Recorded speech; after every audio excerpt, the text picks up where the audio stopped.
اما بعد فاعوذ باللہ من الشیطان الرجیم بسم اللہ الرحمن الرحیم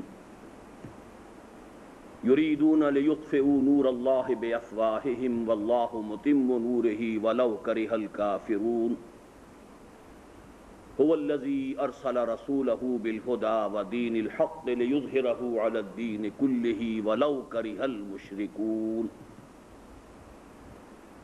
یا ایھا الذین آمنوا هل ادلکم علی تجارۃ تنجیکم من عذاب علیم تؤمنون باللہ ورسولہ وتجاہدون فی سبیل اللہ باموالکم وانفسکم ذالکم خیر لکم ان کنتم تعلمون صدق اللہ العظیم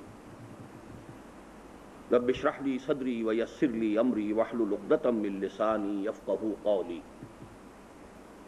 اللہم ربنا الہمنا رشدنا واعذنا من شرور انفسنا اللہم ارنا الحق حقا وارزقنا اتباعہ وارنا الباطل باطلا وارزقنا اجتنابہ اللہم وفقنا لما تحب وترضى اللہم وفقنا ان نجاہد فی سبیلک باموالنا وانفسنا آمین یا رب العالمین۔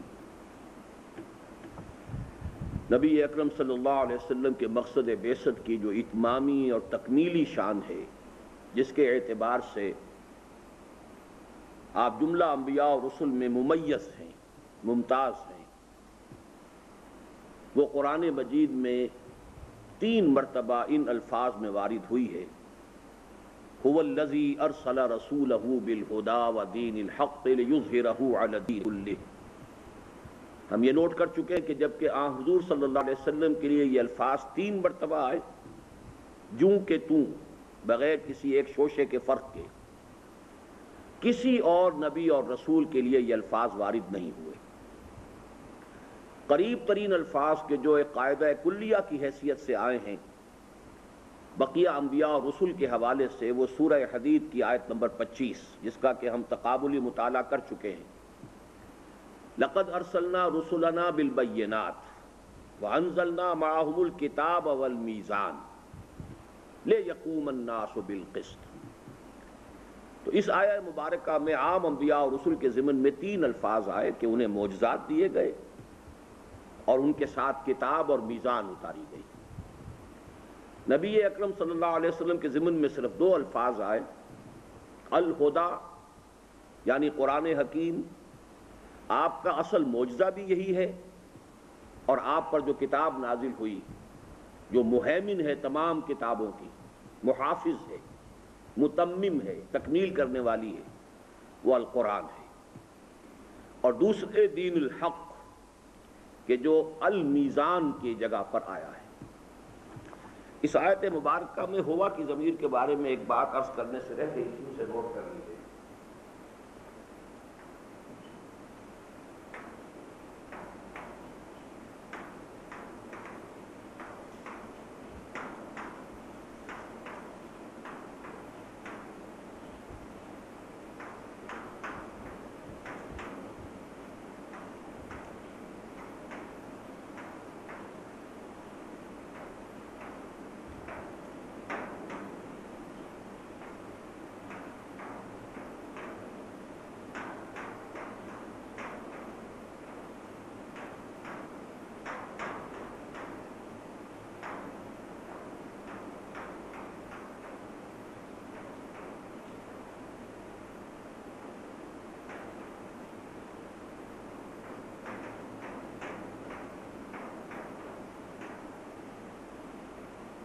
اس میں جو ہوا کی ضمیر ہے، وہ تینوں مقامات جو قرآن مجید میں ہے کہ جن پر یہ آیت مبارکہ آئی ہے، ان میں جو اس سے پہلے آیت ہے وہ اس کے ضمیر کو معین کر دیتی ہے۔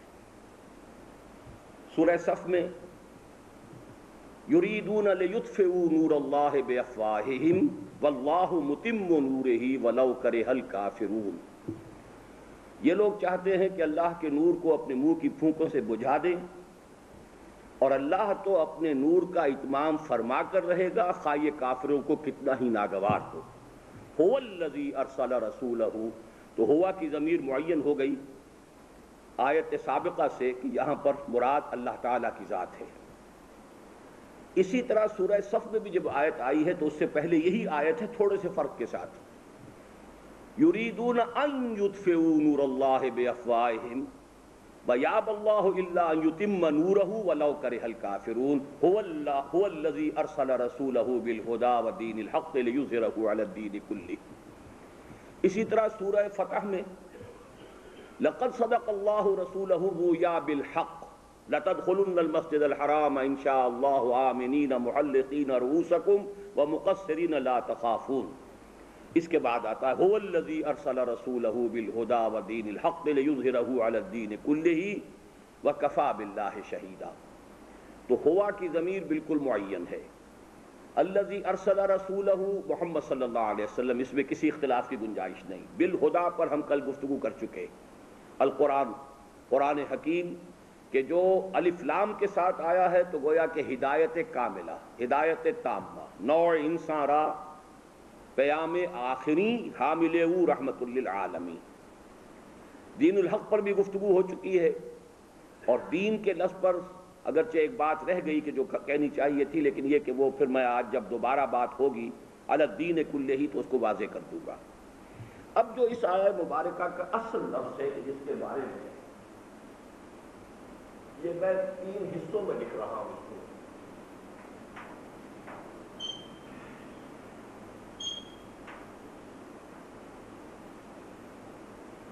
لے یظہرہ، اس کا ترجمہ کیا ہوگا؟ تاکہ وہ غالب کر دے اس کو۔ یہ 2 ضمائر ہیں، یہ ضمیر فاعلی جو ہے فعل کے اندر موجود ہے، لیظہرہ، تاکہ وہ غالب کر دے اس کو۔ یہاں سوال پیدا ہوتا ہے کہ ضمیر فاعلی وہ سے مراد کیا ہے، ضمیر مفعولی اس کو، اس سے مراد کیا ہے؟ اور اسی میں اصل میں جیسا کہ میں نے کل اختتام پر عرض کیا تھا کہ انسان چونکہ عافیت کوش ہے، ذمہ داریوں سے کترانا چاہتا ہے، بوجھ سے اور فرائض کی پابندیوں سے جتنی بھی نجات مل جائے، انسان چاہتا ہے اپنی کمزوری کی بنا پر کہ اتنا ہی ادھر اس کا رجحان ہو جائے۔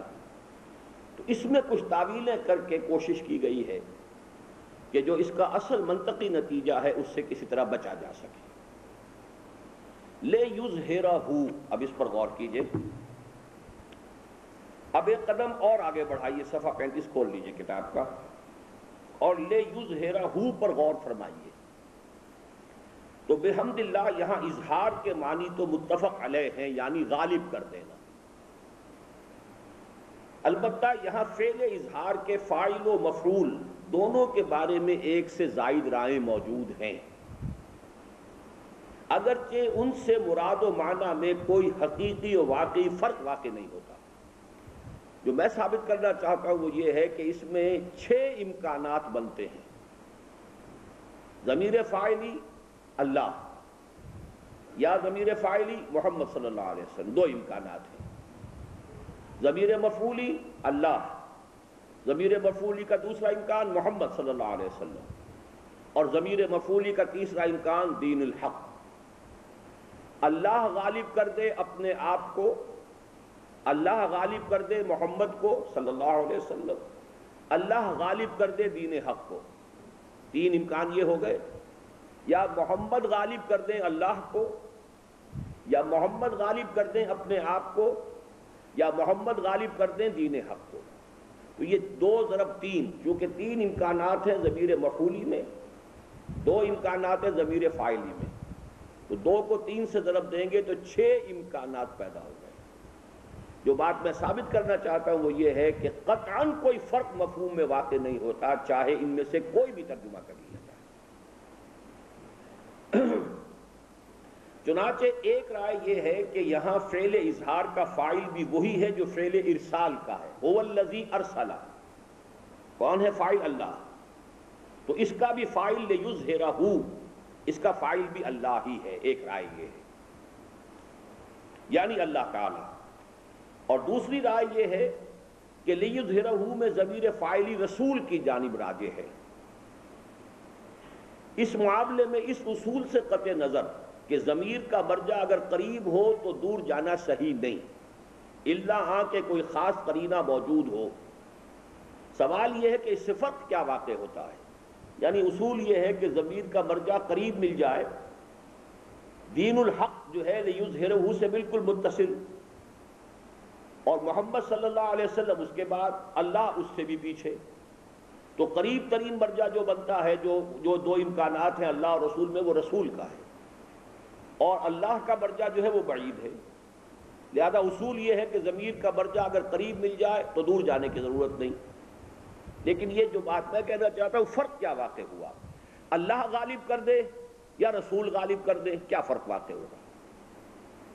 اس لیے کہ فاعل حقیقی تو ہمارا ایمان ہے کہ اللہ ہی ہے، لیکن فاعل حقیقی ہونے کے معنی یہ نہیں ہے کہ اس کے لیے انسان کو محنت نہیں کرنی۔ رازق حقیقی اللہ ہے، کسب ہم کرتے ہیں، محنت ہم کرتے ہیں، بھاگ دوڑ ہم کرتے ہیں، لیکن ہم مانتے ہیں کہ رازق حقیقی اللہ ہے۔ تو چاہے اللہ کی طرف منسوب کر دیا، چاہے محمد کی طرف صلی اللہ علیہ وسلم، صاف بات یہ ہے کہ اس کے لیے جد و جہد کی ہے محمد الرسول اللہ والذین معہ نے، جد و جہد تو آپ نے کی ہے، اور اس سے کوئی فرق واقع نہیں ہوتا، اگرچہ یقیناً یہ ہے کہ یہ کہا جائے گا کہ فاعل حقیقی اللہ ہے۔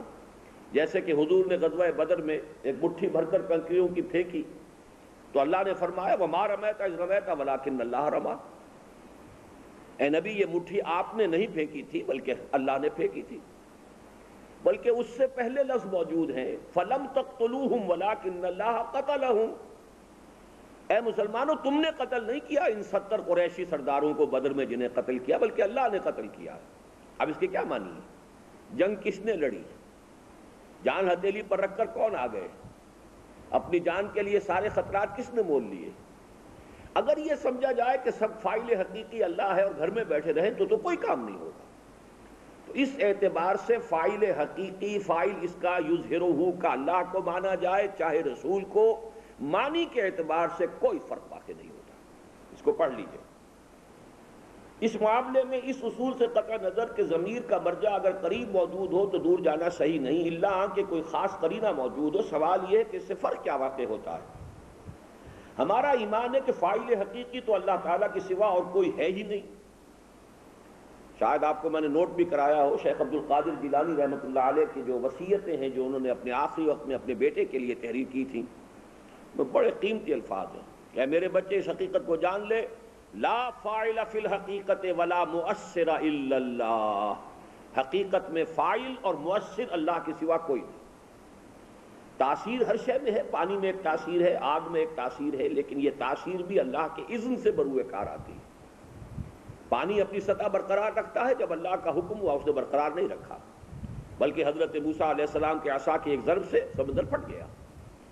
آگ کا وصف ہے وہ جلاتی ہے، لیکن یہ کہ حضرت ابراہیم علیہ السلام کو نہیں جلایا۔ تو فاعل حقیقی، مؤثر حقیقی اللہ کے سوا کوئی نہیں۔ تمام تاثیرات اور تمام افعال اس کے اذن کے تابع ہیں۔ تو اس کو جان لو کہ لا فاعل فی الحقیقت ولا مؤثر الا اللہ، حقیقی فاعل، حقیقی مؤثر اللہ کے سوا کوئی نہیں۔ ہمارا ایمان ہے کہ فاعل حقیقی تو اللہ تعالیٰ کے سوا اور کوئی ہے ہی نہیں۔ اس کے باوجود عالم واقعہ میں قرآن حکیم کے جملہ اوامر و نواہی کے مخاطب انسان ہی ہے، اور انہی کو دین کے تمام مقاصد کی تکمیل کے لیے اپنا خون پسینہ ایک کرنا لازم ہے۔ چنانچہ اظہار دین حق کے لیے عالم واقعہ میں بالفعل سعی و جہد اور شدید محنت و مشقت حضور صلی اللہ علیہ وسلم ہی نے کی، اگرچہ فاعل حقیقی تو ہر آن اللہ ہی ہے۔ بفہوائے آیت قرآنی فَلَمْ تَقْتُلُوهُمْ وَلَٰكِنَّ اللَّهَ قَتَلَهُمْ وَمَا رَمَيْتَ إِذْ رَمَيْتَ وَلَٰكِنَّ اللَّهَ رَمَىٰ، تو انہیں کفار قریش کو تم نے قتل نہیں کیا بلکہ اللہ نے کیا، اور اے نبی جب تم نے ان پر خاک پھینکی تو تم نے نہیں پھینکی تھی، وہ مشت خاک اللہ نے پھینکی تھی۔ کاش کہ وہ لوگ جو تعویل کے اس بودے اور کمزور سے اختلاف کو پہاڑ بنا کر اپنے دینی فرائض کے پورے تصور ہی کو مسخ کر رہے ہیں، یعنی یہ کہ اظہار دین حق کی جد و جہد کرنا کوئی فرض نہیں ہے، یہ تو اللہ کرتا ہے، یہ کوئی انسانوں کے کرنے کا کام ہی نہیں ہے۔ یہاں ضمیر فاعلی اللہ کی طرف کر کے اپنے آپ کو بچا لینا اور اس ذمہ داری سے اپنے آپ کو بری کر لینا، یہ ہے وہ فراریت اور اسکیپزم کہ جس کے بارے میں اس وقت گفتگو ہو رہی ہے کہ یہ تو اللہ کا کام ہے۔ تو اللہ کا کام تو ہے، لیکن اس کے لیے محنت اور مشقت محمد الرسول اللہ والذین معہ نے کی ہے، قربانیاں انہوں نے دی ہیں، جانیں انہوں نے نثار کی ہے، محنت و مشقت 23 برس کی محنت شاقہ وہ حضور کی اور صحابہ کرام کی ہے۔ کاش کہ وہ لوگ جو تعویل کے اس مودے اور کمزور سے اختلاف کو پہاڑ بنا کر اپنے دینی فرائض کے پورے تصور ہی کو مسخ کر رہے ہیں اور بزوم خیش اس دلیل کی بنیاد پر فریضہ اظہار دین ہی سے بری ہو بیٹھے ہیں، وہ غور کرتے کہ غزوہ بدر کے بعد جب آیت متذکرہ بالا نازل ہوئی، اگر آن حضور صلی اللہ علیہ وسلم اور صحابہ کرام رضوان اللہ تعالی علیہ مجمعین اسے ظاہر الفاظ پر محمول کرتے ہوئے آئندہ کے لیے سعی و جہد سے دستکش ہو کر بیٹھ رہے تھے کہ اچھا جی یہ تو اللہ نے کیا تھا، اللہ نے مارا ہم نے تو نہیں مارا، اللہ نے مٹی پھینکی تھی ہم نے تو نہیں پھینکی، تو چلو آئندہ سے گھر میں بیٹھے رہیں گے، اگر تو یہی مفہوم انہوں نے سمجھا ہوتا اور آئندہ کے لیے سعی و جہد سے دستکش ہو کر بیٹھ رہے تھے تو تاریخ کا دھارا کس رخ بہتا؟ اور آیا اس صورت میں ہم میں سے کوئی ایک بھی دولت ایمان اور نعمت اسلام سے بہرہور ہو سکتا؟ ظاہر بات ہے کہ صحابہ کرام کی قربانیاں اور محنتیں، اس سے پھر جزیرہ نماء عرب میں دین کا غلبہ ہوا، اس کے بعد تو نہ معلوم کتنے اور جو ہے وہ مار کے آئے ہیں، غزوہ احزاب میں شدید ترین آزمائش سے مسلمانوں کو دوچار ہونا پڑا ہے، پھر اس کے بعد جزیرہ نماء عرب پر دین کا غلبہ ہوا، پھر اس کے بعد دین کی توسیع ہوئی ہے، صحابہ کرام نے دین کا جھنڈا جو ہے لہرایا ہے دوسرے ممالک پر، تب تو ہم تک اسلام پہنچا ہے، ورنہ وہ نہ جزیرہ نماء عرب میں غالب ہوتا اور نہ ہم میں سے کسی کے پاس اسلام کے پیغام کے پہنچنے کا کوئی امکان ہونا چاہتا ہے۔ غور کرنا چاہیے کہ کہیں شیطان کے فریب میں تو نہیں آ گئے، کہ کہیں ہم شیطان کے فریب میں تو نہیں آ گئے، اور صورتحال وہ تو نہیں ہے جو خوہ بد را بہانۂ بسیار کی کہاوت میں بیان ہوئی، یا جگر مراد آبادی کے شعر میں کہ تپتی راہیں مجھ کو پکارے دامن پکڑے چھاؤں گھنیری۔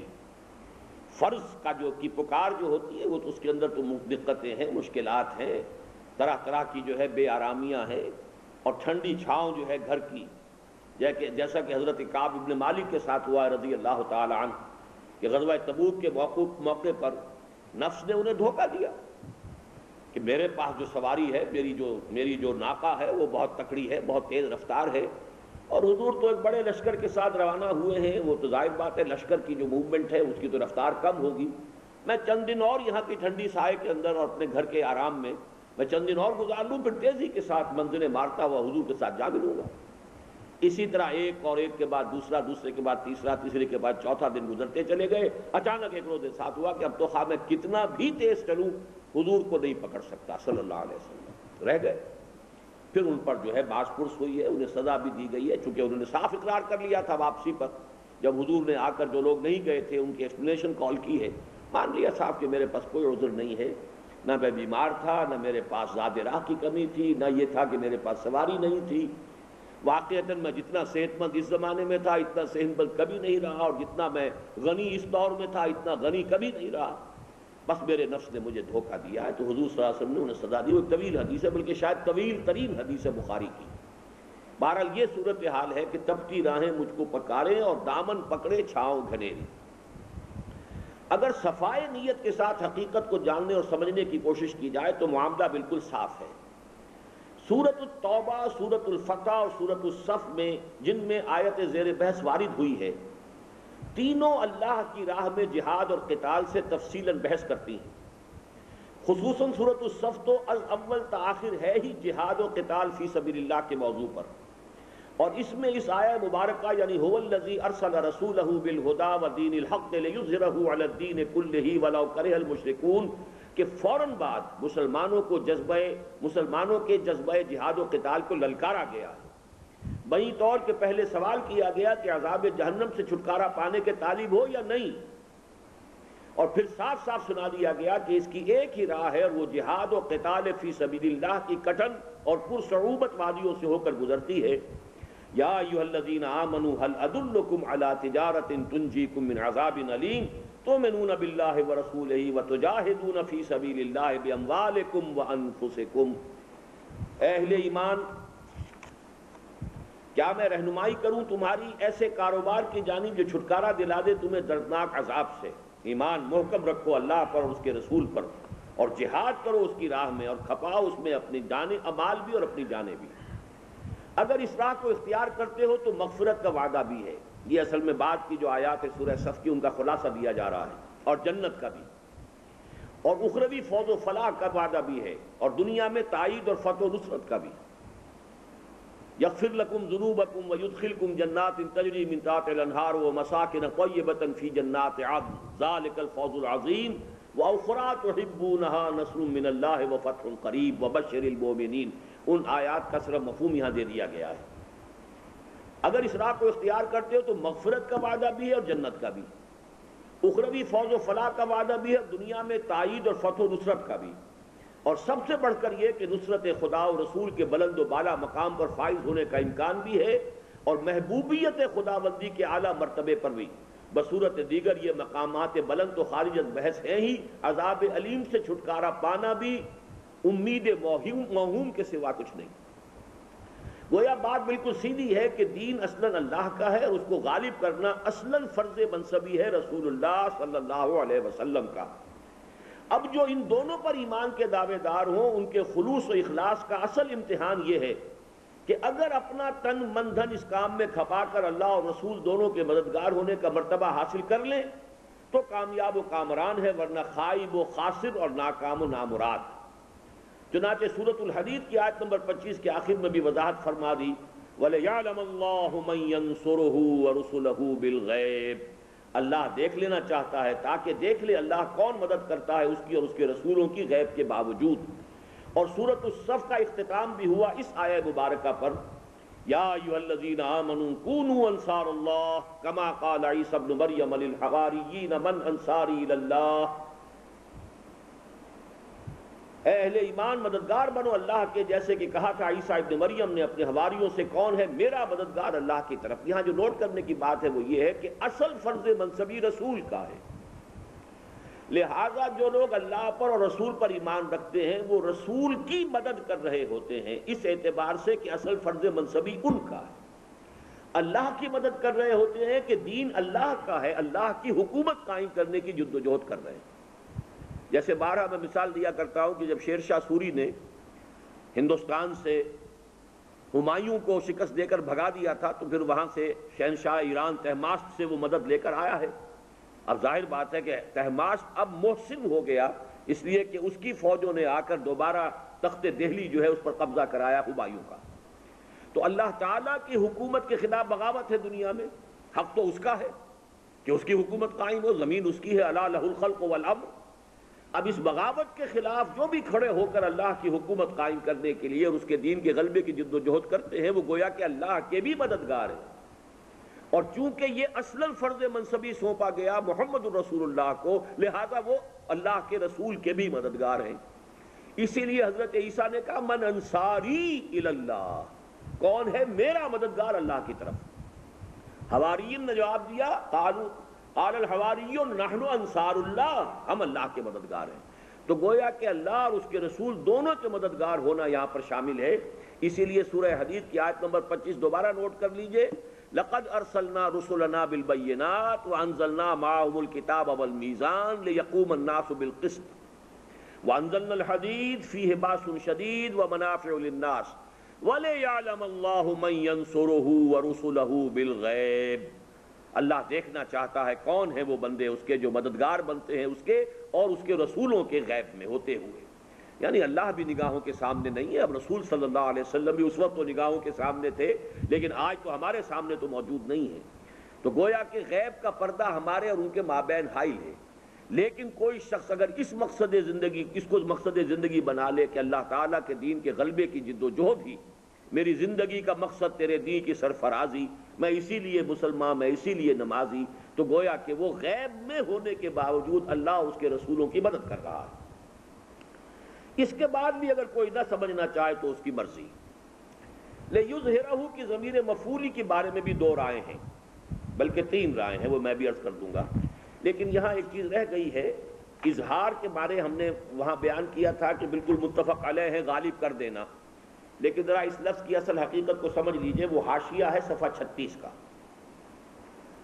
ظہر کہتے ہیں پیٹھ کو، کمر، ظہر، اور ظاہر استعارتاً غالب کے معنی میں بھی مستعمل ہے، جیسے قرآن مجید میں سورہ صف کے آخر میں آیا ہے فَأَصْبَحُوا ظَاہِرِينَ، ظاہر غالب کو کہا گیا، بس وہی ہوئے غالب، اس لیے کہ جو کسی کی پیٹھ پر سوار ہو وہ یقیناً اس پر قابو یافتہ ہے اور غلبہ رکھتا ہے، اور آیا کے معنی میں بھی اس لیے کہ راکب مرکب کی نسبت لازماً زیادہ نمایاں ہوتا ہے، گھوڑے کے اوپر سوار جو بیٹھا ہوا اس کے پیٹھ پر وہ اس پر غالب ہے، اس کے اوپر قابو یافتہ ہے، اور دوسرے یہ کہ وہ زیادہ نمایاں ہے، گھوڑے کی نسبت زیادہ نمایاں ہے سوار کے جو اس کے اوپر بیٹھا ہوا ہے۔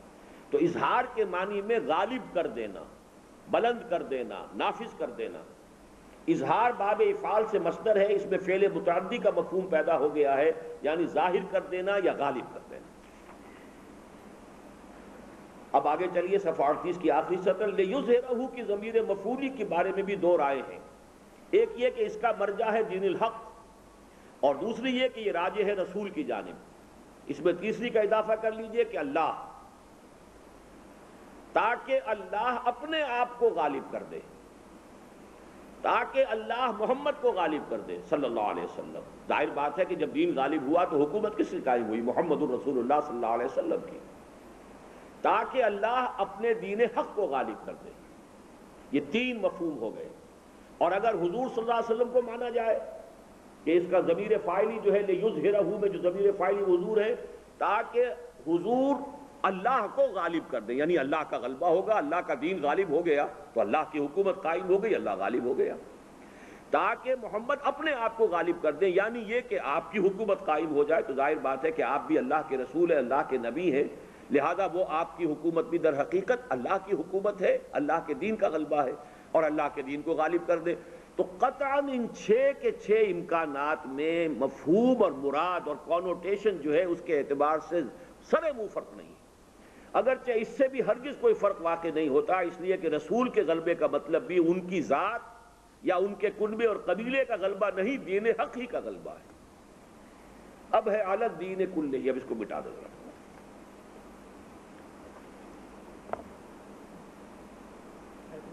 نہیں اس کو رہ دو۔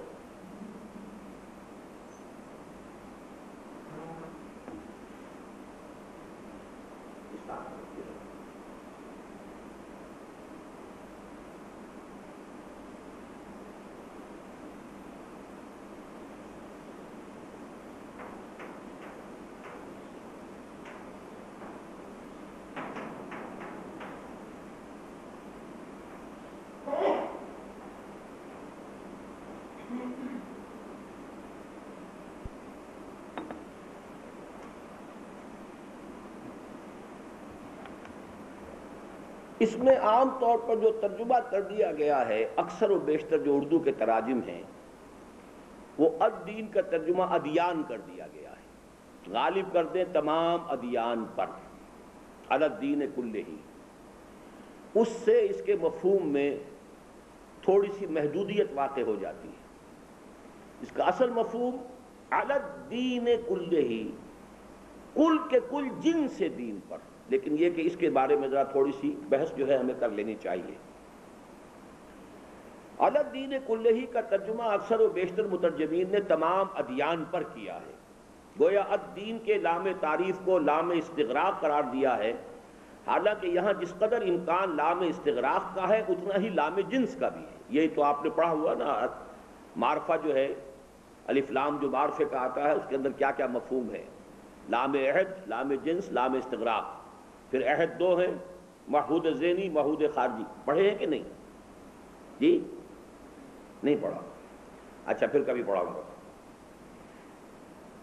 چنانچہ بعض حضرات نے اس کا ترجمہ سب دین پر یا سارے دین پر یا کل دین پر یا پورے جنس دین پر بھی کیا ہے۔ سب جانتے ہیں کہ قرآن حکیم کے اولین اردو مترجمین امام الہند شاہ ولی اللہ دہلوی کے جلیل القدر صاحبزادے شاہ رفیع الدین اور شاہ عبد القادر ہیں۔ ان میں سے مقدم الذکر کے ترجمے میں رعایت لفظی زیادہ ملحوظ ہے اور مؤخر الذکر کا ترجمہ با محاورہ قرار دیا جاتا ہے۔ بعد کے اکثر و بیشتر مترجمین اصلاً ان دو بھائیوں ہی کے خوشہ چین ہیں، چنانچہ حضرت شیخ الہند مولانا محمود حسن نے تو اپنے ترجمہ قرآن کے دیباچے میں صاف اعلان کیا ہے کہ اصلاً وہ شاہ عبد القادر ہی کا ترجمہ ہے جس میں 1 صدی بیت جانے کے باعث اردو کے محاورے میں جو تبدیلی آ گئی ہے صرف اس کے پیش نظر لفظی تبدیلی کی گئی ہے۔ شاہ عبد القادر نے الگ دین کلہ کا ترجمہ سورۃ التوبہ اور سورۃ الفتح میں تو ہر دین سے کے الفاظ سے کیا ہے، اور سورۃ الصف میں دینوں سے سب سے، یعنی غالب کر دے دینوں سے سب سے کے الفاظ استعمال فرمائے ہیں، جبکہ شاہ رفیع الدین نے صرف سورۃ التوبہ میں اوپر دین سب کے الفاظ استعمال فرمائے ہیں، اور سورۃ الفتح اور سورۃ الصف دونوں میں مقامات پر اوپر دین سارے کے کی تعبیر اختیار کی ہے۔ گویا جہاں تک ٹھیٹ عربی قواعد کا تعلق ہے یہ دونوں ترجمے مساوی طور پر صحیح اور درست ہیں، البتہ اگر حسب ذیل حقائق کو پیش نظر رکھا جائے تو واضح ہو جاتا ہے کہ صحیح تر اور موزوں تر ترجمہ شاہ رفیع الدین ہی کا ہے۔ دین کے بارے میں اصل میں ایک بحث رہ گئی تھی جو ہم نے کل چھوڑ دیا تھا، حاشیہ وہ ذرا نکال لیجئے۔ لفظ دین پر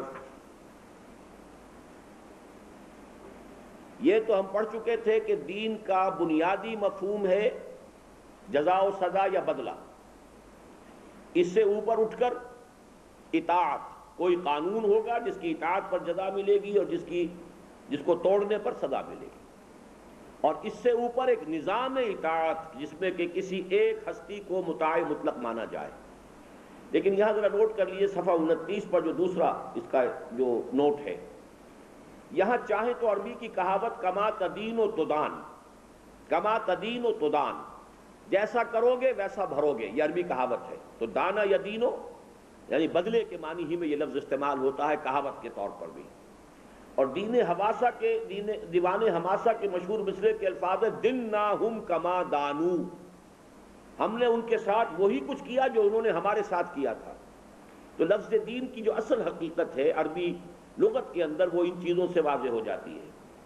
اور ساتھ ہی یہ بھی مستحضر کر لیں کہ اسے بھی کہ عربی میں دین کہتے ہیں قرض کو جس کا لوٹایا جانا لازم ہوتا ہے۔ دین حروف اصلی تو وہی ہیں، دال یہ اور نون، دین اور دین۔ دین قرض ہے، قرض واپس آتا ہے، آپ ہبہ کر رہے ہیں، تحفہ دے رہے ہیں، ہدیہ دے رہے ہیں، اس کی واپسی کا کوئی امکان نہیں۔ دین کہتے ہیں وہ چیز کہ جس کا واپس آنا جو ہے وہ گویا کہ امپلائڈ ہے کہ یہ واپس آئے گی۔ اسی طریقے سے مکافات عمل، کسی عمل کا جو نتیجہ انسان کو واپس ملتا ہے وہ در حقیقت دین ہے۔ تو دین کے لفظ کی جو اصل بنیاد ہے وہ ان حوالوں سے آپ اچھی طرح سمجھ سکتے ہیں۔ اب یہاں ہم الدین پر آ رہے ہیں۔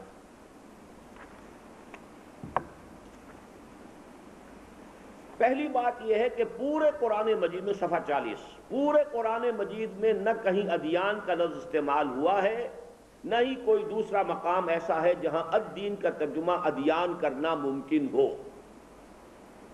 ادیان کا لفظ یہ تو سیدھی سی بات ہے پورے قرآن میں کہیں نہیں آیا، لیکن میرا دعویٰ یہ ہے کہ کوئی ایسا مقام نہیں ہے قرآن مجید میں کہ جہاں پر الدین کا ترجمہ ادیان کرنا لازم۔ نمبر 2، تفسیر قرآن کے اہم اصول القرآن یفسر بعضہ بعضا، قرآن کا ایک حصہ دوسرے حصے کی تفسیر کرتا ہے کہ پیش نظر اس معاملے میں یہ حقیقت تو انتہائی فیصلہ کن اہمیت کی حامل ہے کہ الدین کے ساتھ کلہ کا تاکیدی کلمہ ان 3 آیات کے علاوہ پورے قرآن مجید میں صرف حسب ذیل آیت مبارکہ میں وارد ہوا ہے، وَقَاتِلُوهُمْ حَتَّى لَا تَكُونَ فِتْنَةٌ وَيَكُونَ الدِّينُ كُلُّهُ لِلَّهِ، اور جنگ کرتے رہو ان سے یہاں تک کہ فتنہ بالکل فروغ ہو جائے اور دین کل کا کل اللہ ہی کے لیے ہو جائے۔ یہاں ادیان کا ترجمہ کرنا ممکن ہی نہیں۔ میں ثابت یہ کر رہا ہوں کہ اس کا ترجمہ ہے کل کے کل دین پر، پورے کے پورے دین پر، پورے جنس دین پر۔ یعنی دین کیا ہے؟ نظام اطاعت۔ الدین نظام اطاعت، اس پر اللہ کی اطاعت کا نظام بالا تر ہو جائے۔ اس کو سمجھ لیجیے اچھی طرح۔ انسانی معاشرے میں اطاعتیں بہت سی ہیں۔ اولاد والدین کی اطاعت کرے، طلبہ اساتذہ کی اطاعت کریں، عوام حکام کی، اور حکام ہر لیول پر ہیں ان کی اطاعت کریں، تمام اطاعتوں پر اللہ کی اطاعت غالب آ جائے. یہ ہے اصل میں لیظہرہ علی الدین کلہ، پورے نظام اطاعت پر اللہ کی اطاعت غالب. اب اس میں وہ سیاسی پہلو بھی آ گیا، سماجی بھی آ گیا، معاشی بھی آ گیا، قانونی بھی آ گیا، عدالتی بھی آ گیا، کہ پورے جنس نظام اطاعت پر اللہ کی اطاعت غالب ہوتا. لا طاعت لمخلوق فی معصیت الغالب، اللہ کی فی معصیت الخالق، خالق کی معصیت جس چیز میں لازم آ رہی ہو اس میں کسی بھی مخلوق کی اطاعت نہیں کی جائے گی. والدین کی اطاعت کیجئے مگر والدین اللہ کے حکم کے خلاف حکم دے، کوئی اطاعت نہیں. بیوی شوہر کی اطاعت کرے، شوہر اگر اللہ کے حکم کے خلاف حکم دے گا کوئی اطاعت نہیں. عوام حکام کی اطاعت کرے، اولو الامر منکم، اطیعوا اللہ واطیعوا الرسول واولی الامر منکم، لیکن اولو الامر اللہ اور اس کے رسول کے احکام کے خلاف حکم دے، لا طاعت لمخلوق فی معصیت الخالق. حضور کی حدیث ہے اور جس کو تو ایک الجبرے کے فارمولے کی حیثیت سے ہمیں یاد ہونا چاہیے.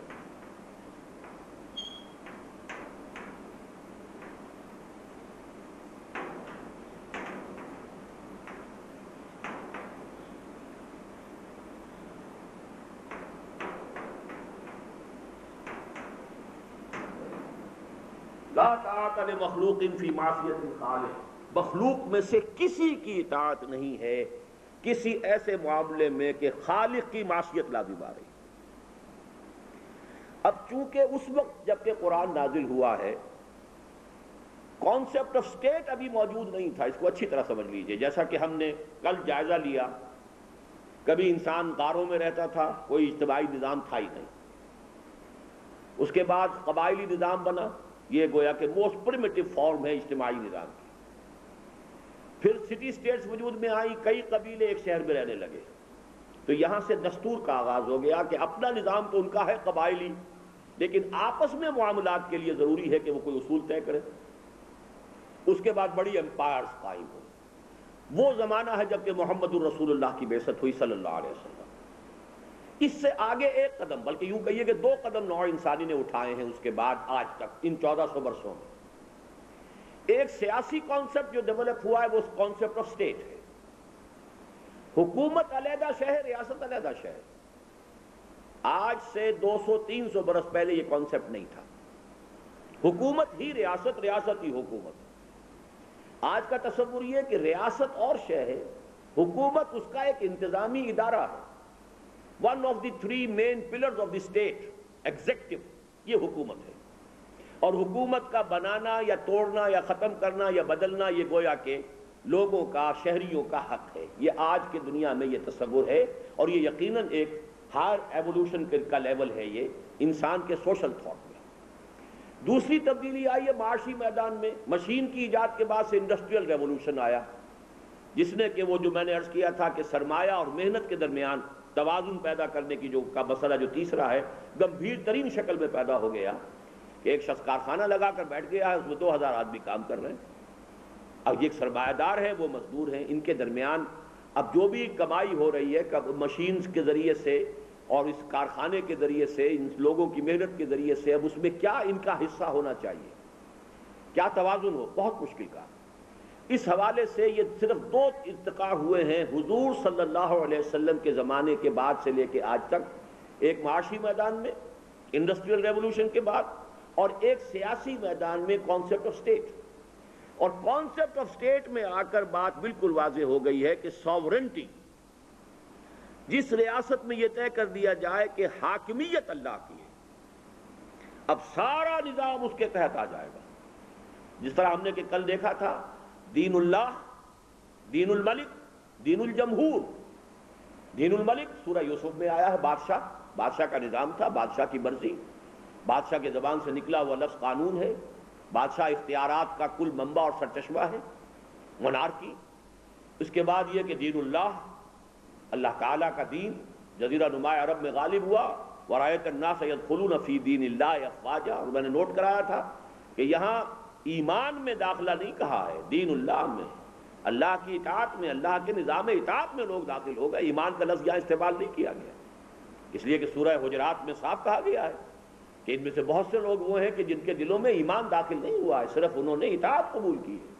قالت الاعراب آمنا قل لم تؤمنوا ولكن قولوا اسلمنا ولما يدخل الايمان في قلوبكم.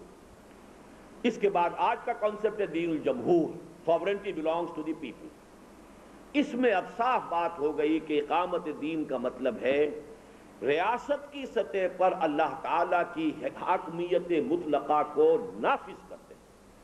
ہمارے ہاں یہ قرارداد مقاصد کے ذریعے سے لفظاً تو خیر 12 مارچ 1949 کو طے ہو گئی تھی، لیکن یہ کہ تاحال ہم اس کو امپلیمنٹ نہیں کر سکے ہیں. بس اسی کی ہڈی جو ہے وہ حلق میں پھنسی ہوئی ہے کہ IJI 2/3 میجورٹی کے باوجود اور اسلام کے نام پر ووٹ لینے کے باوجود تقریباً تمام دینی تحریکوں اور دینی جماعتوں کے اکٹھے ہو کر جو صورتحال پیدا ہوئی تھی کہ جس کا اب شاید تصور بھی ممکن نہیں ہے کہ 2/3 میجورٹی کسی کو حاصل ہو سکے. لیکن یہ کہ اس نے کہنے کے باوجود کہ جلد ہی دستور میں ترمیم آ جائے گی کہ کتاب و سنت کی ٹوٹل بالادستی ہوگی یہاں ہر چیز کے اوپر، لیکن وہ ترمیم نہیں آ سکی. یہ جو ہڈی ہے ابھی تک حلق میں پھنسی ہوئی ہے. تو یہاں نوٹ کیجئے قاتلوہم حتی لا تکون فتنۃ ویکون الدین کلہ للہ. تو دین کے ساتھ کل ہی 3 مرتبہ آیا، علی الدین کلہ ہی، سورہ توبہ میں، سورہ صف میں، سورہ فتح میں. یا یہ کلہ کی شکل میں لفظ آیا صرف 1 مرتبہ اور وہ یہ آیت ہے. یہاں پہ ادیان ترجمہ کرنا ممکن ہی نہیں ہے. قاتلوہم حتی لا تکون فتنۃ ویکون الدین کلہ للہ. اور یہاں ظاہر ہے کہ سارے ادیان کا ترجمہ قطعاً ممکن نہیں ہے، بلکہ صرف ایک ہی ترجمہ ممکن ہے، یعنی پورے کا پورا دین یا سارے کا سارا دین. اس لیے کہ تمام ادیان کے اللہ کے لیے ہو جانے کے کوئی معنی ہی نہیں، جبکہ سارے کے سارے دین یا پورے کے پورے دین کا اللہ کے لیے ہونا قرآن حکیم کا ایک معروف مضمون ہے. جیسا کہ اس سے قبل مخلصین لہ الدین، الا للہ الدین الخالص ولہ الدین واصبہ کے حوالے سے تفصیلاً بیان ہو چکا ہے.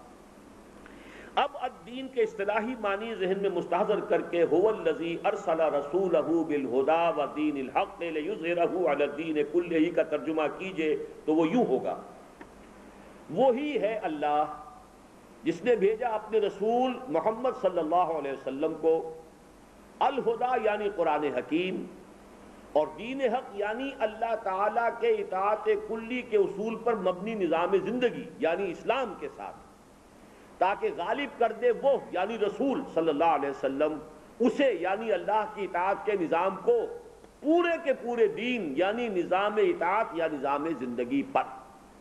یہ اس آیہ مبارکہ کا ترجمہ ہوا ہے کہ جس میں ہم نے ایک ایک لفظ کے بارے میں جتنے امکانات ہو سکتے ہیں اور احصاء کر کے کہ قرآن مجید میں یہ کن کن معنی میں الفاظ آئے ہیں، اس کا احاطہ کر کے جو ہے وہ نتیجہ نکال کر آپ کے سامنے رکھ دیا ہے کہ اس سے اب راہ فرار ممکن نہیں ہے.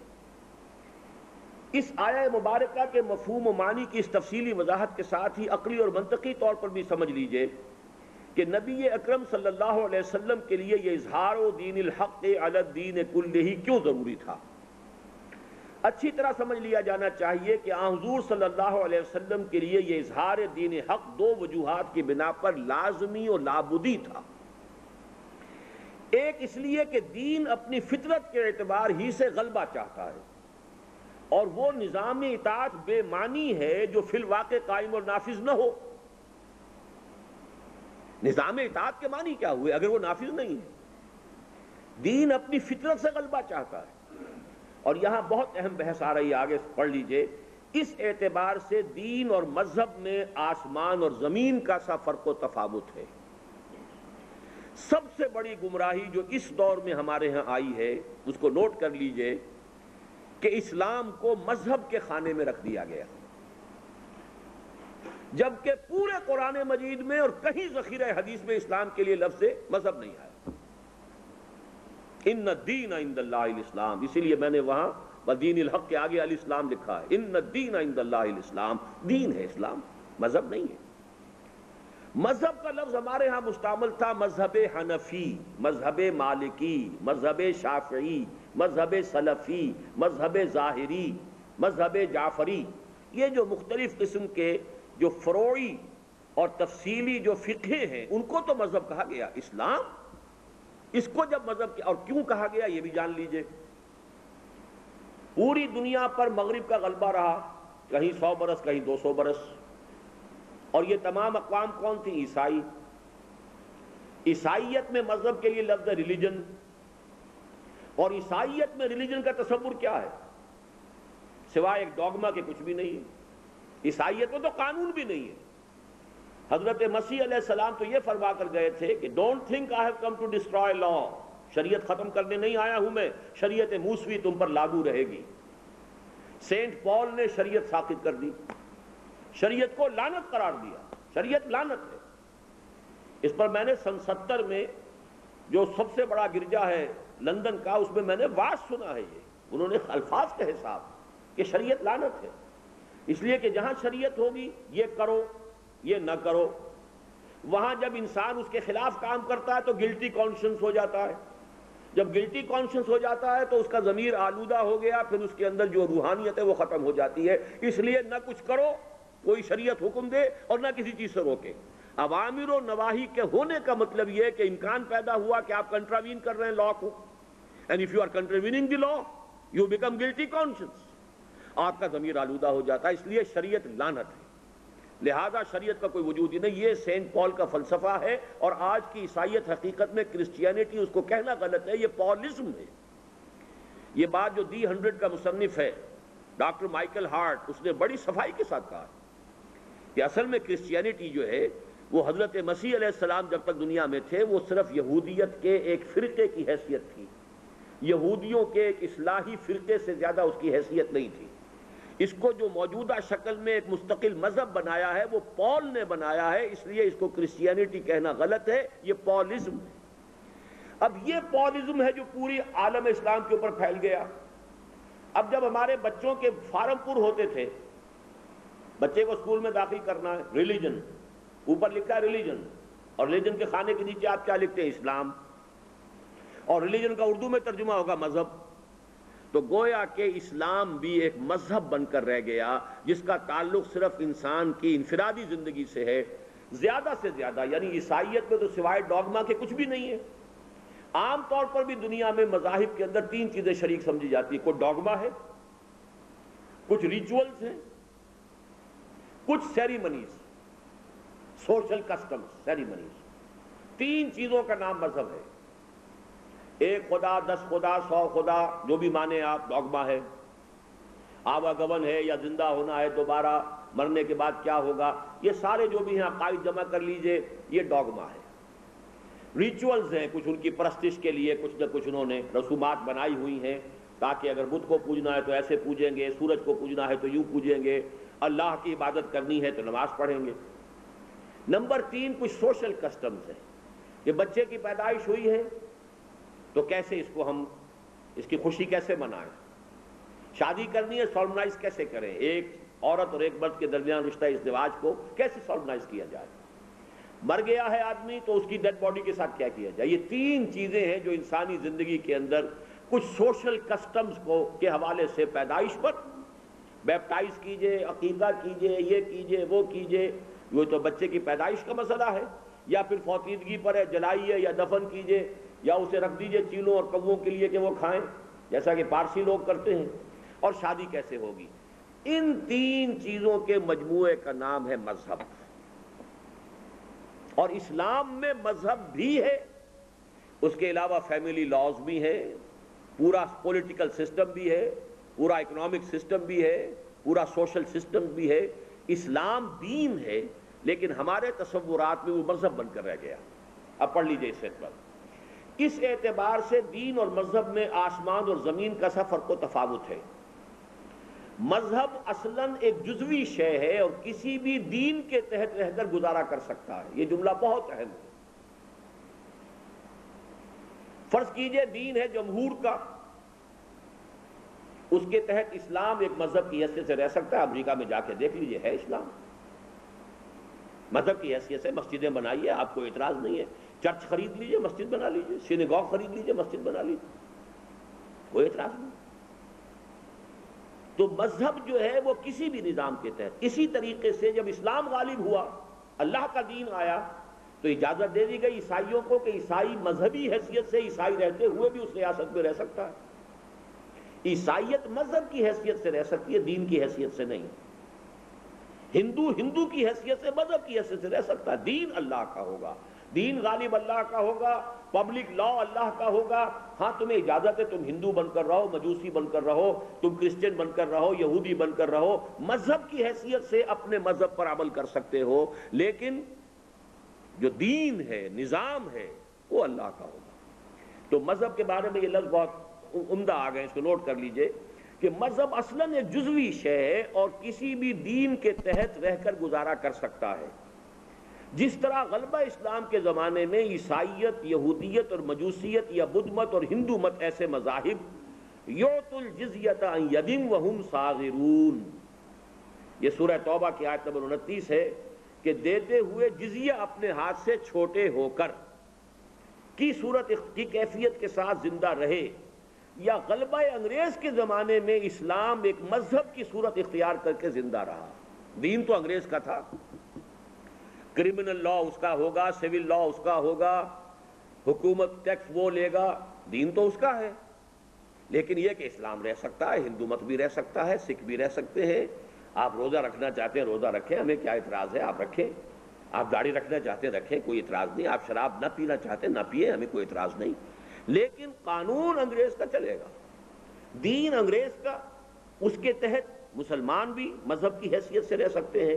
تو یہاں پر اب دین کی حیثیت سے نہیں، مذہب کی حیثیت سے اسلام زندہ رہا، جس کی صحیح ترین تصویر ہے علامہ اقبال کے شعر میں کہ ملا کو جو ہے ہند میں سجدے کی اجازت، ناداں یہ سمجھتا ہے کہ اسلام ہے آزاد۔ یہ اصل میں ایک بہت بڑے عالم دین کا قول تھا، میں ان کا نام اس وقت نہیں لینا چاہتا اس لیے کہ اس پر خام خواہ ایک طرح سے وہ تنقیدی سی بات ہو جاتی ہے، لیکن بہت بڑے عالم دین اور بہت بڑے مرشد صاحب ارشاد بزرگ کا قول ہے یہ کہ ہمیں کوئی کام ایسا نہیں کرنا چاہیے جو ہمارے حکمرانوں کو تشویش میں مبتلا کرے، اس لیے کہ انہوں نے ہمیں مذہبی آزادی دے رکھی ہے۔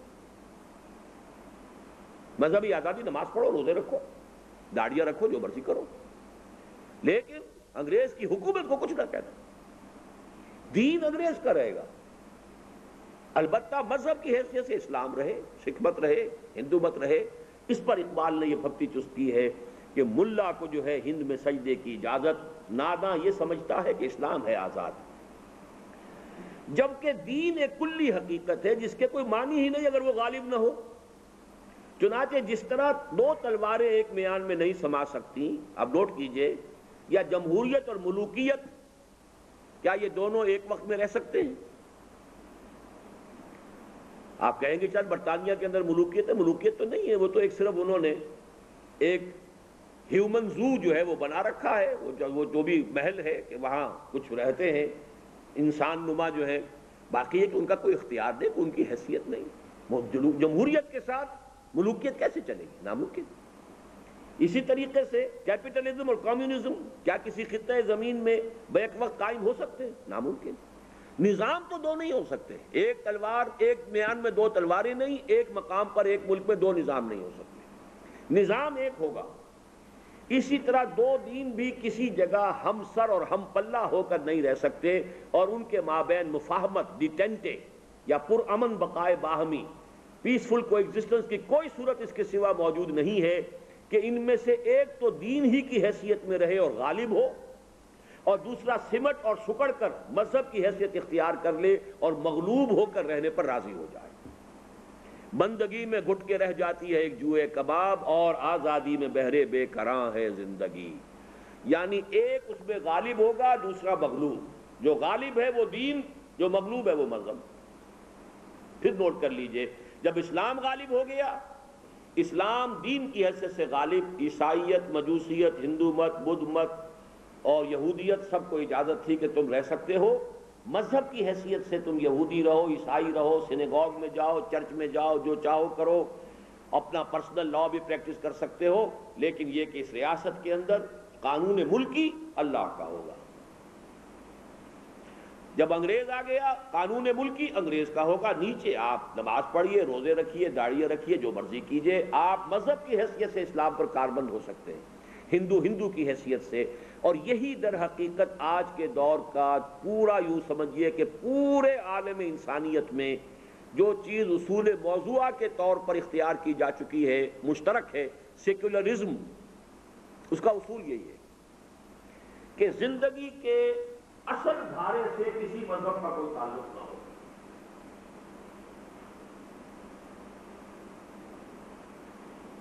The politico-socio-economic system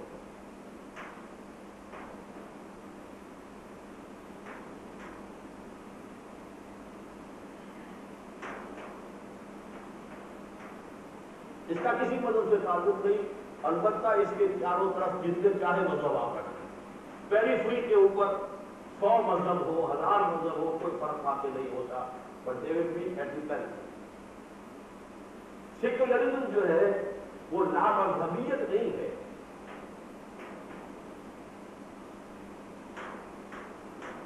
بلکہ ہمہ مذہبیت، لا دینیت ہے۔ دین کوئی نہیں ہوگا، دین جو ہے دین جمہور ہوگا، آبادی کی اکثریت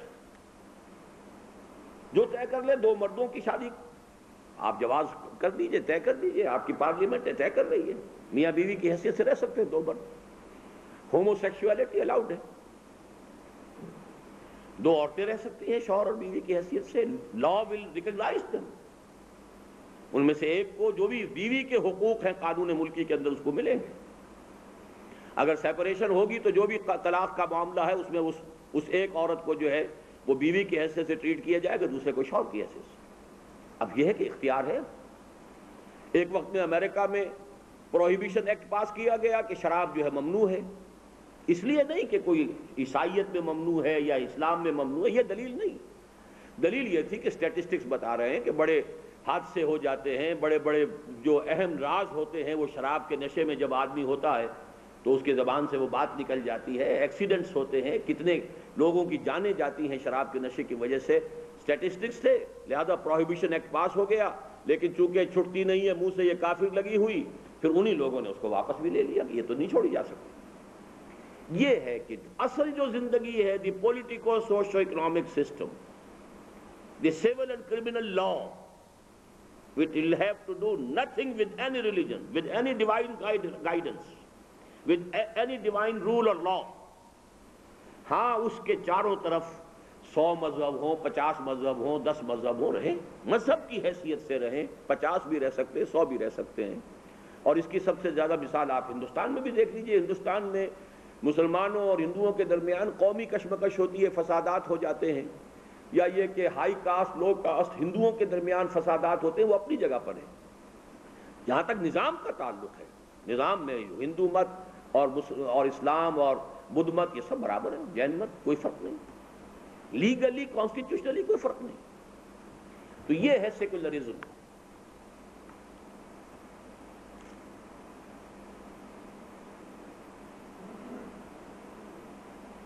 دین و مذہب کے مابین فرق و امتیاز کے ضمن میں 2 حقیقتیں اور بھی پیش نظر رہنی چاہیے۔ ایک یہ کہ لفظ مذہب پورے قرآن میں کہیں نہیں آیا، اور حدیث نبوی کے پورے ذخیرے میں بھی یہ لفظ عام معروف معنی میں کہیں استعمال نہیں ہوا۔ بعد میں بھی اس لفظ کا استعمال بالکل صحیح طور پر ہوا مختلف فقہی مدرسہ ہائے فکر کے لیے، جیسے مذہب حنفی، مذہب مالکی، مذہب شافعی، مذہب حنبلی اور مذہب اہل حدیث، جن کی حیثیت دین اسلام کے اصل شجرہ ثابتہ کی فروع اور شاخوں سے زیادہ کچھ نہیں ہے۔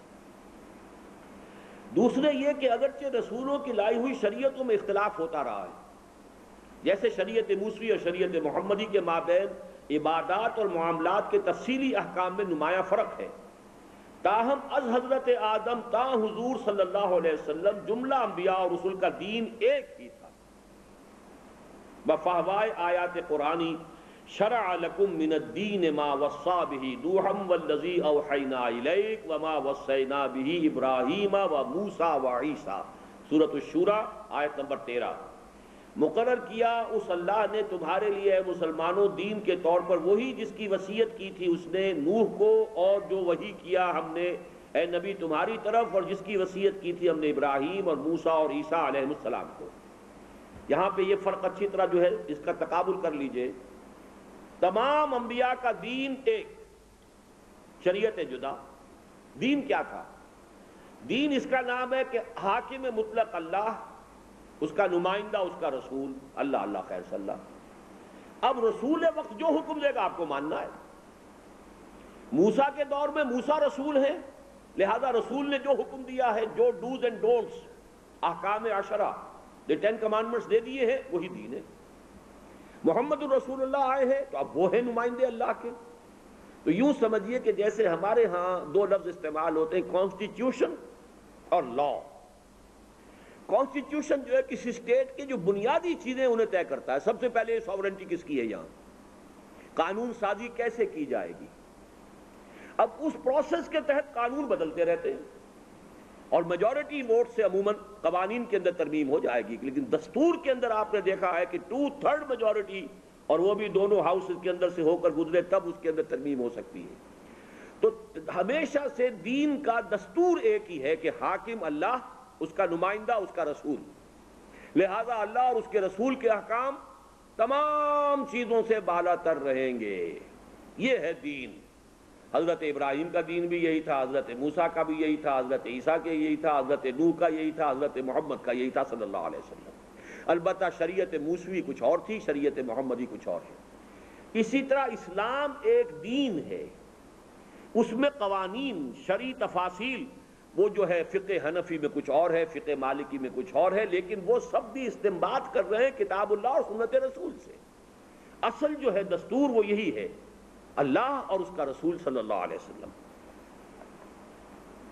نمبر 2، نبی اکرم صلی اللہ علیہ وسلم کے لیے اظہار دین الحق علی الدین کلہ اس لیے بھی ضروری تھا کہ اعلیٰ سے اعلیٰ اور عمدہ سے عمدہ نظام اجتماعی بھی جب تک بالفعل قائم کر کے اور عملاً چلا کے نہ دکھا دیا جائے، بس ایک خیالی جنت، یوٹوپیا کی حیثیت رکھتا ہے۔ اور رسالت محمدی کی جانب سے نوع انسانی پر شہادت اور اتمام حجت اور قطع عذر، جو سلسلہ رسالت کی غرض اصلی ہے، وہ پہلا چیپٹر جو ہم نے پچھلے ہفتے پڑھا تھا۔ نبوت اور رسالت کا بنیادی مقصد کیا ہے؟ اتمام حجت، قطع عذر، شہادت علی الناس، لوگوں پر حجت قائم ہو جائے اور ان پر اللہ تعالیٰ کی طرف سے اتمام کر دیا جائے۔ کا حق اس وقت تک ادا نہ ہو سکتا تھا جب تک کہ آپ اس دین حق کو بالفعل قائم و نافذ کر کے نہ دکھا دیتے جس کے ساتھ آپ مبعوث فرمائے گئے تھے۔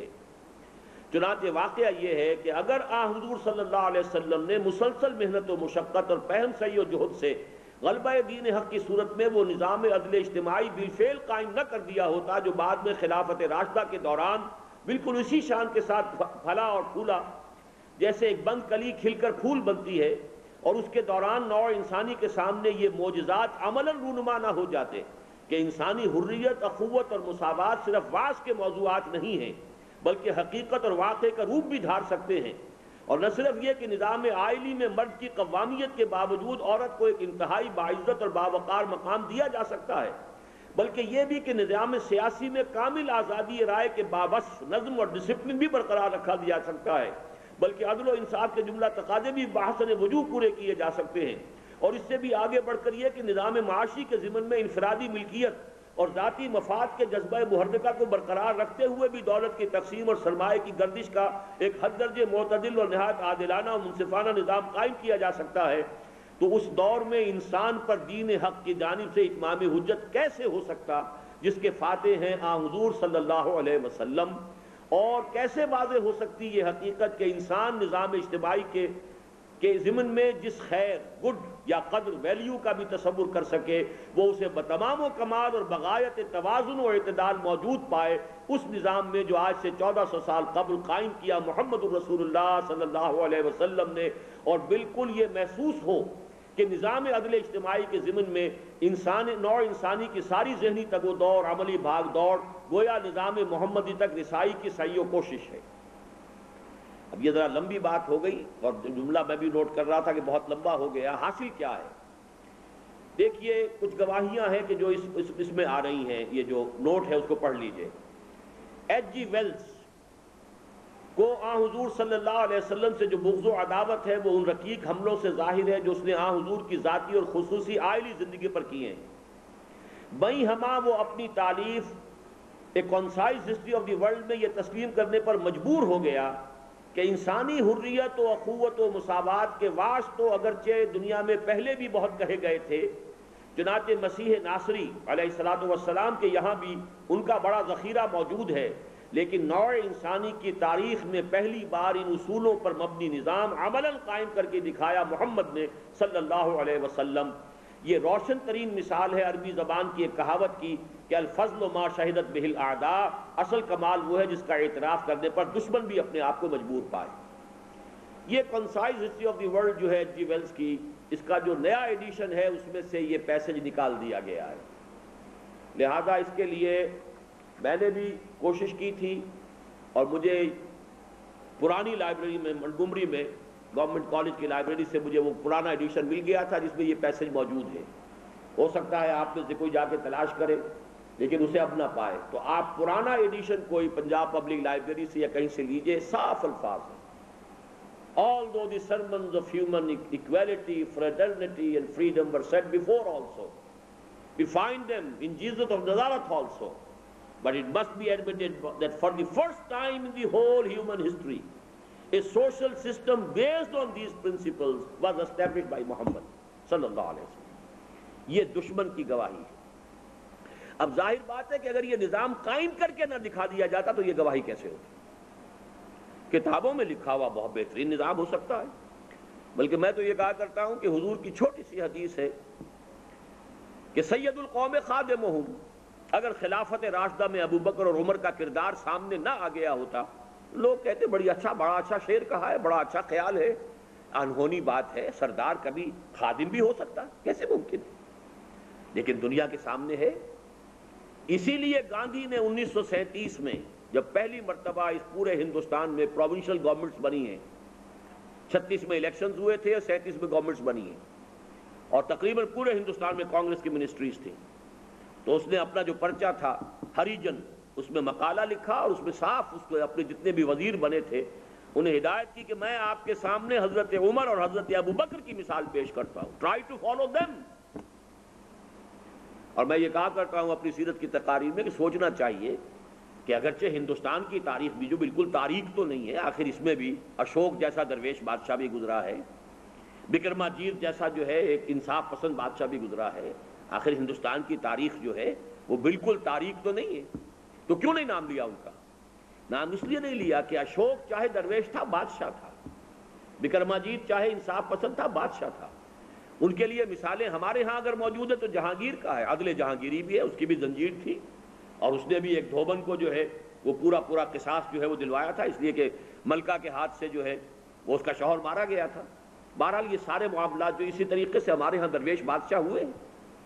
اورنگزیب عالمگیر درویش بادشاہ تھا، ہاتھ سے قرآن لکھ کر یا ٹوپیاں بنا کر اپنا ذاتی معاش وہاں سے کرتا تھا۔ تو اسی طریقے سے ہندوستان میں اس سے پہلے بھی خاندان سادات میں بھی ناصر الدین محمود جیسا درویش بادشاہ گزرا ہے، لیکن یہ جو نظام ہے نظام خلافت راشدہ، کہ یہ بادشاہ نہیں تھے، یہ تو ریپبلکن نظام تھا، لوگوں نے منتخب کیا ہے، یہ کسی کو ڈائنیسٹی نہیں ہے، ان کو جو حکومت ملی ہے وہ کسی کے بیٹے ہونے کی وجہ سے نہیں ملی ہے، بلکہ یہ کہ یہ تو در حقیقت انتخاب سے ہوا ہے۔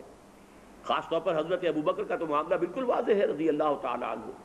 تو جو اس دور کا نظام حکومت ہے اس میں ایسے خادمان کا تصور جو ہے وہ دنیا میں اگر کہیں ملے گا تو وہ صرف خلافت راشدہ ہے۔ اب یہ حجت جیسا کہ میں عرض کر رہا ہوں اصل دلیل یہ ہے کہ دنیا میں اگر یہ نظام قائم کر کے نہ دکھا دیا جاتا کہ عورت کو ایک لیگل سٹیٹس بھی دیا گیا ہے، عورت جو ہے اس کی اپنی جائیداد ہو سکتی ہے، عورت اپنی جائیداد کی آمدنی میں سے چاہے تو اپنے گھر پہ کچھ خرچ نہ کرے، پوری ذمہ داری مرد کے اوپر ہے، وہ چاہے تو اپنے شوہر کا ہاتھ بٹائے، اس کی مرضی پر ہوگا، ورنہ وہ پورا انڈیپینڈنٹ اس کا ایک لیگل سٹیٹس ہے۔ اس کے باوجود یہ ہے کہ خاندانی نظام دیا ہے تو شوہر کی قوامیت کو قائم کیا ہے۔ یہ نظام جو ہے محمد الرسول اللہ صلی اللہ علیہ وسلم نے قائم کر کے دکھایا ہے۔ پھر یہ کہ قطعاً کوئی جبر نہیں۔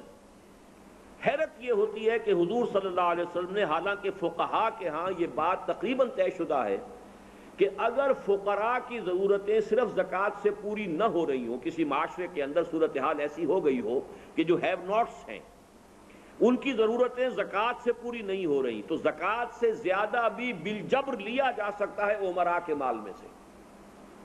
لیکن محمد الرسول اللہ صلی اللہ علیہ وسلم کا کمال یہ ہے کہ مجال ہے پوری اپنی زندگی میں بالجبر کسی سے ایک پیسہ لیا۔ حالانکہ کیسے کیسے کریٹیکل مومنٹس آئے ہیں۔ غزوہ تبوک کے موقع پر کتنا اہم معاملہ تھا، سلطنت روما کے ساتھ ٹکراؤ تھا، لیکن کچھ نہیں، قتل نہیں، کسی پر جبر نہیں، جو ہوا والنٹری ڈونیشن ہے۔ والنٹریلی حضرت ابو بکر جو ہے سارا کچھ گھر کا اثاثہ لے کر آ گئے ہیں، والنٹری لے کر آئے، حضرت عمر آدھا لے آئے ہیں، حضرت عثمان نے بہت دولت دے دی ہے، لیکن جس نے دیا اپنی مرضی سے دیا، کسی پر کوئی جبر نہیں۔ ایسا واقعہ ابھی آتا ہے کہ حضور پر ایک مرتبہ فاقہ تھا کئی دن کا، حضرت عمر آئے، حضرت ابو بکر آئے تو معلوم ہو گیا، حضور کو نظر آ گیا کہ یہ بھی فاقے سے ہے۔ چہرے پر ہوتا ہے انسان کے وہ جو چہرہ اترا ہوا ہو۔ حضرت عمر آئے، شاید وہ بھی اسی حالت میں تھے، شاید حضور اپنے لیے یہ کام نہ کرتے، لیکن اپنے ان دو ساتھیوں کو اس حالت میں دیکھا ہے تو دونوں کو لے کر ایک انصاری کے باغ میں پہنچ گئے۔ ابھی میں اس لیے بتا رہا ہوں کہ یہ نہیں تھا کہ مدینے میں سب کو فاقہ تھا، وہ انصاری جو ہیں ان کی تو عید ہو گئی کہ محمد رسول اللہ صلی اللہ علیہ وسلم اور اپنے صاحبین کے ساتھ ابو بکر اور عمر کے ساتھ آئے ہیں۔ وہ فوراً دوڑا، اس نے کچھ تو کھجوریں جمع لیں اور کچھ انگور لا کے سامنے رکھے، یہ تو نزل ہو گیا۔ پھر اس نے چھری پکڑی کہ کسی جانور کو ذبح کر کے گوشت تیار کرے۔ حضور نے فرمایا دیکھنا کسی دودھ دینے والے جانور کو ذبح نہ کرنا۔ پھر بہرحال جلدی سے وہ تیار کر کے گوشت لائے، گوشت کھایا، روٹی کھائی۔ اس کے بعد حضور نے فرمایا کہ ایک روٹی کے اوپر چند بوٹیاں رکھ کر کہ یہ عائشہ کو دے آؤ، اس لیے کہ اس کا بھی کئی وقت سے فاقہ ہے۔ اب آپ اندازہ کیجئے اسی مدینے میں یہ حالت ہے، اسی مدینے میں وہ انصاری جو ہے پوری طریقے سے اس کے پاس ہر چیز فراوانی کے ساتھ موجود ہے۔ مجال ہے کسی درجے میں کوئی جبر کا ایلیمنٹ محمد الرسول اللہ صلی اللہ علیہ وسلم نے اپنے اس نظام کے اندر اس کا سایہ تک پڑنے دیا۔ یہ کمال، اب یہ کمالات کیسے دنیا کے سامنے آتے اگر یہ دین قائم کر کے نہ دکھا دیتے محمد الرسول اللہ صلی اللہ علیہ وسلم۔ یہ ہے اصل بات سمجھانے کی کہ یہ حضور کے لیے لازمی تھا۔ لازمی نمبر ایک اس اعتبار سے کہ اسلام دین ہے، دین غلبہ چاہتا ہے۔ اگر کسی اور نظام کے تحت یہ رہے گا تو دین رہے گا نہیں، مذہب بن جائے گا۔ اور لازمی نمبر دو اس لیے ہے کہ نبی کا تو مقصد ہوتا ہے اتمام حجت، اور حضور صلی اللہ علیہ وسلم جب دین حق لے کر آئے، آپ نے دین حق پیش کیا، اجتماعی تعلیمات دنیا کے سامنے رکھی، تو جب تک ان تعلیمات کا ایک عملی نمونہ دنیا میں قائم کر کے نہ دکھا دیتے آپ کی طرف سے اتمام حجت نہیں ہوتا۔ تو اتمام حجت اور قطع عذر کے لیے لازم تھا کہ آپ اس دین کو قائم کر کے دکھائیں۔ یہ دوسرا نوٹ بھی پڑھ لیجئے، شاید میں آپ کو بتا تو دیا ہے، چنانچہ یہ معجزہ نہیں تو اور کیا ہے جو 14ویں صدی ہجری اور 20ویں صدی عیسوی میں ظاہر ہوا کہ جب ہندوستان کی آزادی کا وقت قریب آیا تو یہاں کا ایک ہندو مہاتما گاندھی مجبور ہو گیا کہ اپنے ہم قوم اور ہم مذہب لوگوں سے کہے کہ تمہارے سامنے نمونے کے طور پر حضرت ابوبکر، حضرت عمر کا دور حکومت رہنا چاہیے، نہ کہ رامائن اور مہابھارت یا وکرماجیت یا چندرگپت موریہ کا۔ واضح رہے کہ یہ الفاظ آن جہانی موہن داس کرم چند گاندھی نے اپنے رسالے ہریجن میں 1937 میں اس وقت لکھے تھے جب برطانوی ہند میں پہلی بار صوبائی وزارتیں بنی تھیں، اور چونکہ مسلم لیگ نے 1936 کے انتخابات کا مقاطعہ کیا تھا لہذا پورے ہندوستان میں کانگریسی نے وزارتیں بنائی تھیں۔ اس کے بعد علامہ اقبال کے دو شعر ہیں، ہر کجا بینی جہان رنگ و بو، آنکھ از خاکش بروید آرزو، یاز نور مصطفیٰ اورا بہاست، یا ہنوز اندر تلاش مصطفیٰ است۔ جہاں کہیں بھی تمہیں کوئی خوبصورتی، کوئی خیر، کوئی اعلیٰ قدر، کوئی ہائر ویلیو، کوئی کانسیپٹ نظر آئے گا، جان لو یا تو وہ محمد الرسول اللہ کی عطا ہے صلی اللہ علیہ وسلم۔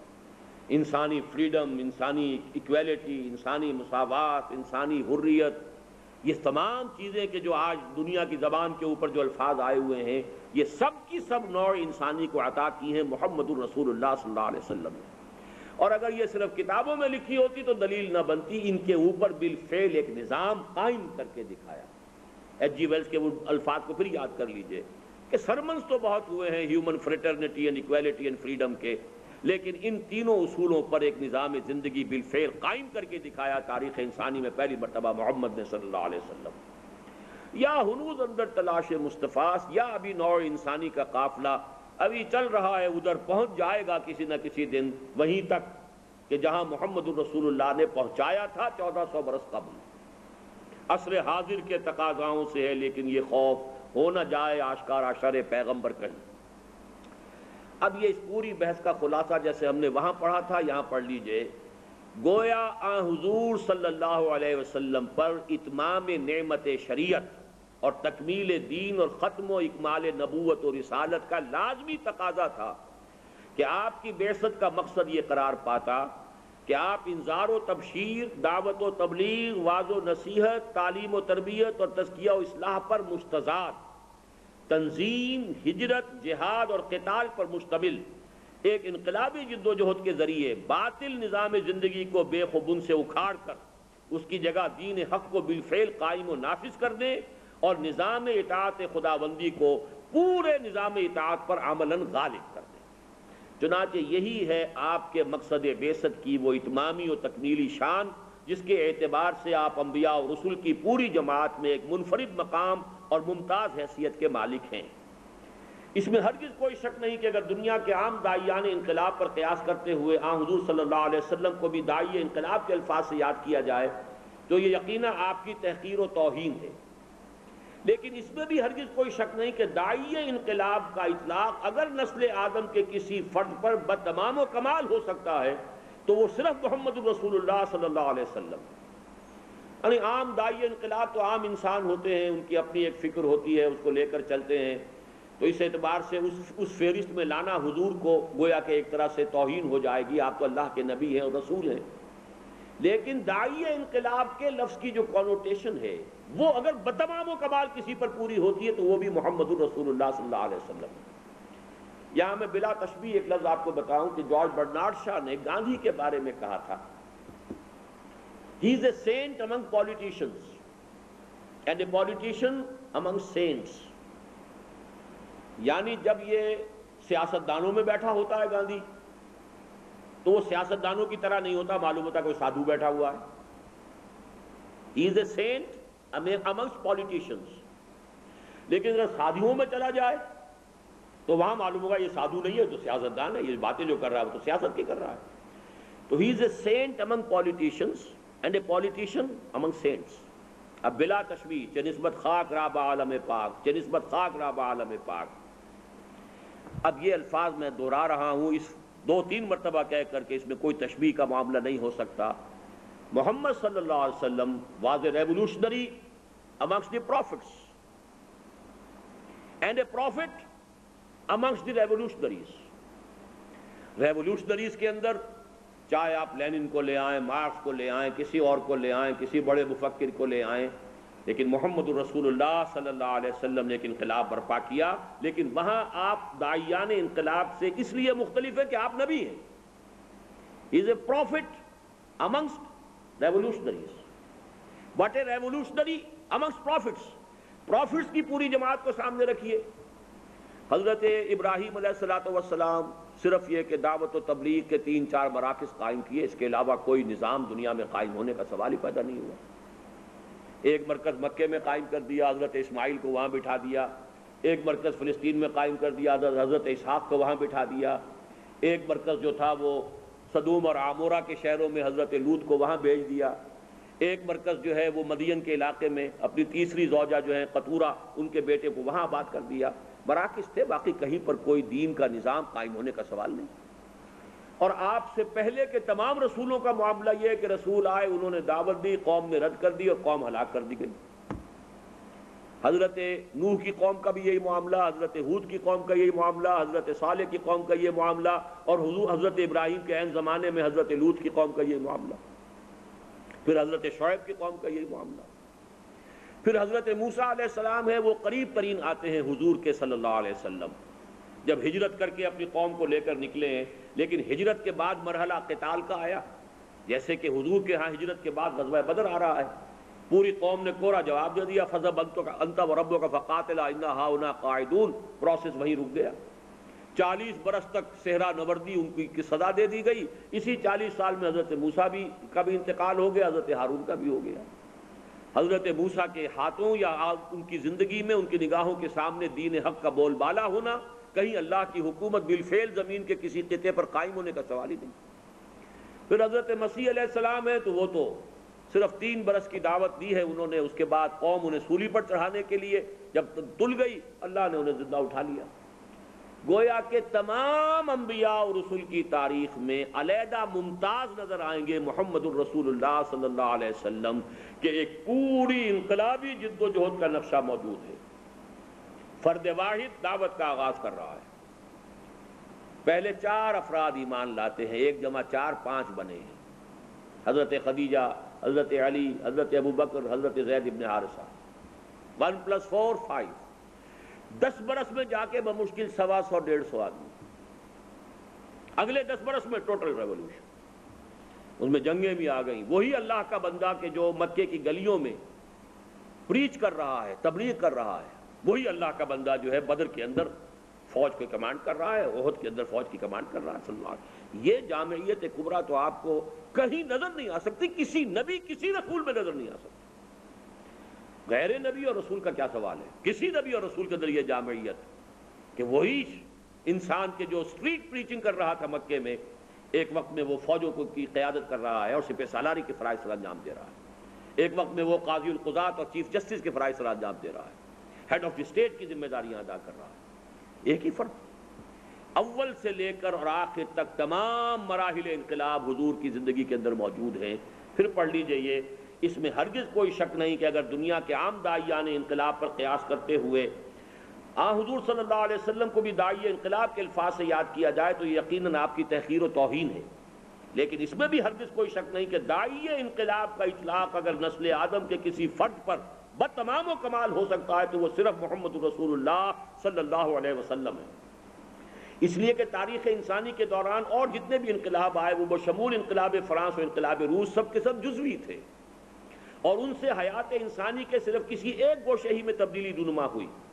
جیسے انقلاب فرانس سے نظام سیاسی اور حیات حکومت میں، اور انقلاب روس سے نظام معیشت کے تفصیلی ڈھانچے میں، جبکہ نبی اکرم صلی اللہ علیہ وسلم نے جو انقلاب عظیم دنیا میں برپا کیا اس سے پوری انسانی زندگی میں تبدیلی رونما ہوئی، اور عقائد و نظریات، علوم و فنون، قانون و اخلاق، تہذیب و تمدن، معاشرت و معیشت اور سیاست و حکومت، الغرض حیات انسانی کا کوئی گوشہ بھی بدلے بغیر نہ رہا۔ رہی آپ کی انقلابی جد و جہد تو واقعہ یہ ہے کہ اس اعتبار سے بھی نسل انسانی کی پوری تاریخ میں کوئی دوسری مثال موجود نہیں ہے کہ کسی ایک ہی شخص نے انقلابی فکر بھی پیش کیا ہو، پھر دعوت کا آغاز بھی خود ہی کیا ہو، پھر تنظیمی مراحل بھی آپ ہی طے کیے ہوں، پھر اس انقلابی جد و جہد کو کشمکش اور تصادم کے جملہ مراحل اور ہجرت و جہاد و قتال کی تمام منازل سے گزار کر کامیابی سے ہمکنار بھی کر دیا ہو۔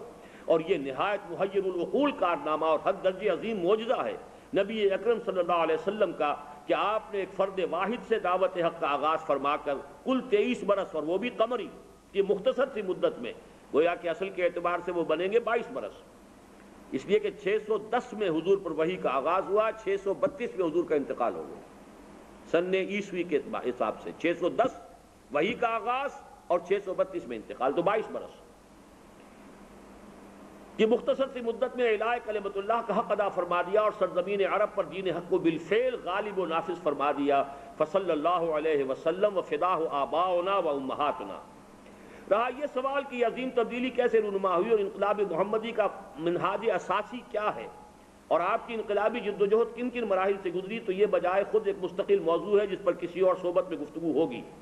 سر دست موضوع زیر بحث کی مناسبت سے 2 مزید امور کی نشاندہی مطلوب ہے۔ نمبر 1، مغربی مفکرین کی ناسمجھی۔ ایک یہ کہ نبی اکرم صلی اللہ علیہ وسلم کے مقصد بعثت کے اس اتمامی اور تکمیلی پہلو کو نہ سمجھنے کے باعث سخت ٹھوکریں کھائی ہیں حضور صلی اللہ علیہ وسلم کی سیرت طیبہ کے فہم میں مغربی مفکرین یا مستشرقین نے۔ ان بیچاروں کے سامنے بعثت انبیاء اور رسول کے اساسی غرض و غایت تو ہے۔ اساسی غرض و غایت کیا تھی؟ دعوت و تبلیغ، انذار و تبشیر، وعظ و نصیحت، تعلیم و تربیت، تزکیہ، یہی اساسی تھی نا، جو پہلا چیپٹر تھا ہمارا۔ چنانچہ وہ یہ تو جانتے ہیں کہ نبی اور رسول داعی بھی ہوتے ہیں اور مبلغ بھی، معلم بھی ہوتے ہیں اور مربی اور مزکی بھی، بشیر بھی ہوتے ہیں اور نذیر بھی، واعظ بھی ہوتے ہیں اور ناصح بھی، ریفارمر بھی ہوتے ہیں اور مصلح بھی، لیکن چونکہ ان پر ختم نبوت اور تکمیل رسالت کے تقاضے واضح نہیں ہیں، لہذا یہ بات ان کی سمجھ سے بالاتر ہے کہ کوئی نبی یا رسول صاحب سیف بھی ہو سکتا ہے، تلوار بدست، اور صاحب علم بھی، جھنڈا ہے ان کا، سپہ سالار بھی ہو سکتا ہے اور مدبر و سیاستدان بھی۔ چنانچہ جب وہ آن حضور کی شخصیت مبارکہ میں یہ جملہ کمالات پہلو بہ پہلو دیکھتے ہیں تو سخت خلجان میں مبتلا ہو جاتے ہیں۔ چنانچہ ان میں سے کوئی تو آپ کو نبی یا رسول ماننے سے ہی صریحاً انکار کر دیتا ہے اور آپ کی عظمت صرف بطور انسان تسلیم کر کے رہ جاتا ہے۔ جیسے پروفیسر منٹگومری واٹ کے الفاظ ہیں کہ one of the greatest sons of Adam, ذاتی حیثیت میں عظمت، یہ نیچے اس کا جو ہے پڑھ لیجئے۔